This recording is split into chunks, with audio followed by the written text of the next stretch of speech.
Hey, it's Dr. J.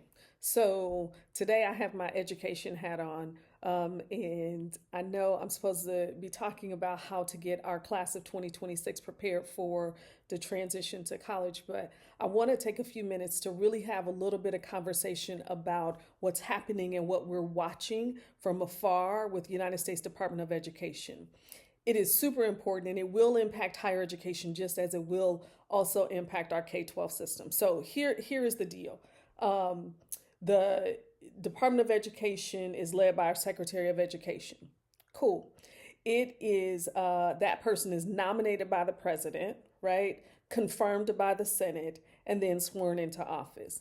And so that person serving in that position is one of 15 seats that serve at the discretion of the president. That is very important. All right.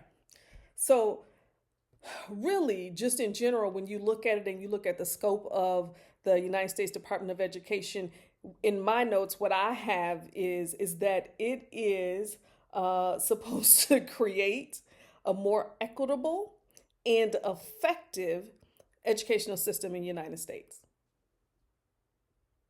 Equitable and effective education in the United States for our kids and for us as adults. All right. So, how does it do that? Help ensure access to equal educational opportunity for everybody. I just want y'all to remember where we are and what climate we're in.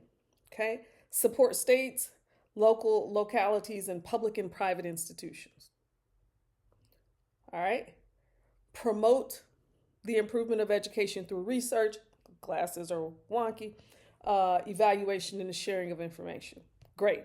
That's in general kind of what it's supposed to do.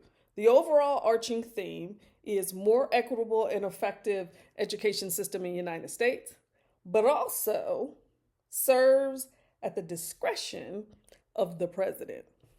All right.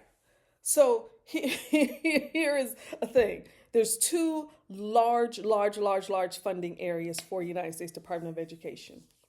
The first one is to serve economically disadvantaged students through Title I, Education, Elementary Secondary Education Act, ESSA, which also used to be NCLB or No Child Left Behind. Serve students with disabilities through IDEA, which is Individuals with Disabilities Education Act, should have access to education. I'm not even going to talk about the 5 social determinants of health and how this directly impacts our life and the outcomes of our life. A whole nother conversation for another day. So first, it distributes funds, has certain areas in which it distributes funds. The second thing that it does is regulates the use of the funds. Just saying. All right.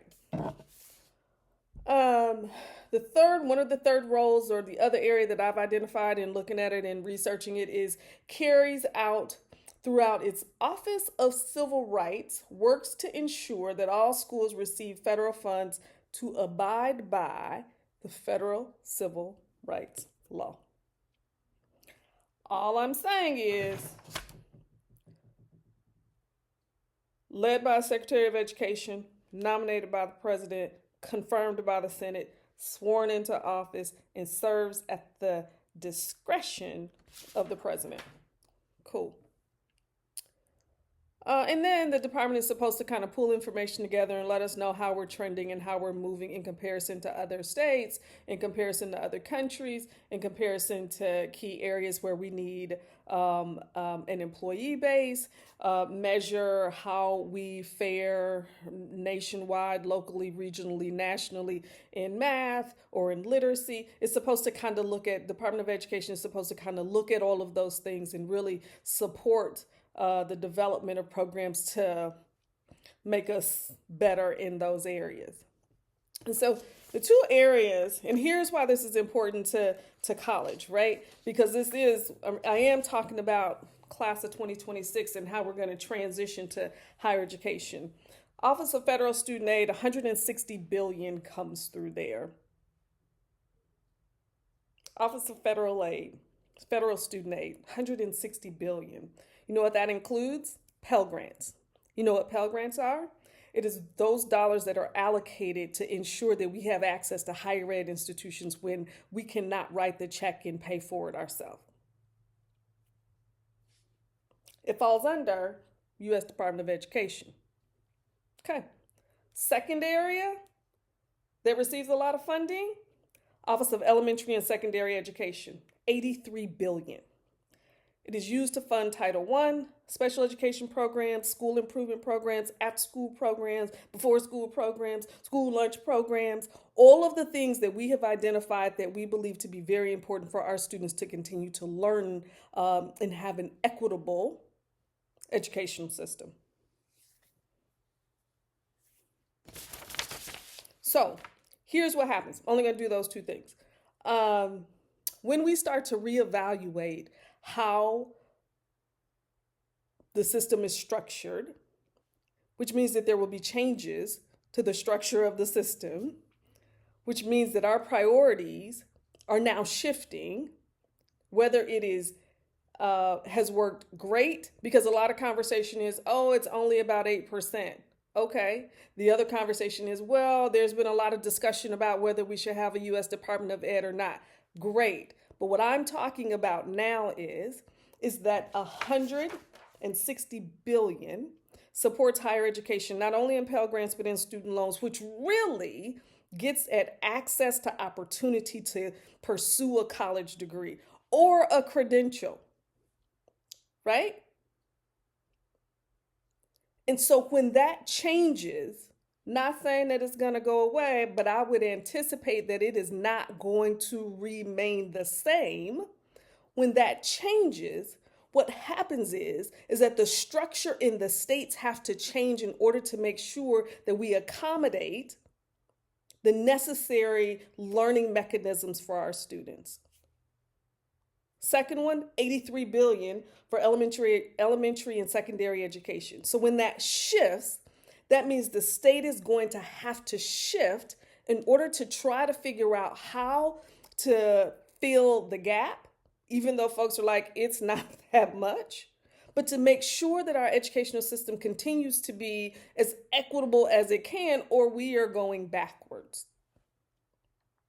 So if I'm a state and I now have to assume more of the financial responsibility for our K-12 students, that means that higher education funding is discretionary.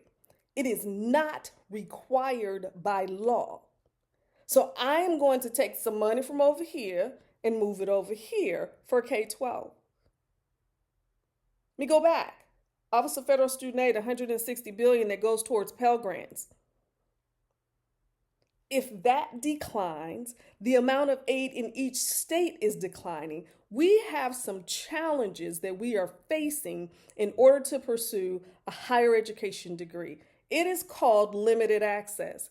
Let us not be fooled or confused about the things that are so in front of us. We are upset about how some programs are being dismantled. I'm telling you, they're being dismantled not only in front of us, but also beneath us. So, class of 2026, here's what I need y'all to do. Check your transcripts and what you are registered for the next and your last academic year. Your classes and your GPA is going to be important if there are any scholarship dollars to be had at the institutions that you are interested in attending. Parents, make sure that your taxes are done. Because if there is an opportunity to pursue any additional dollars to support our kids in going to school, the one thing that folks are going to ask us for is our taxes.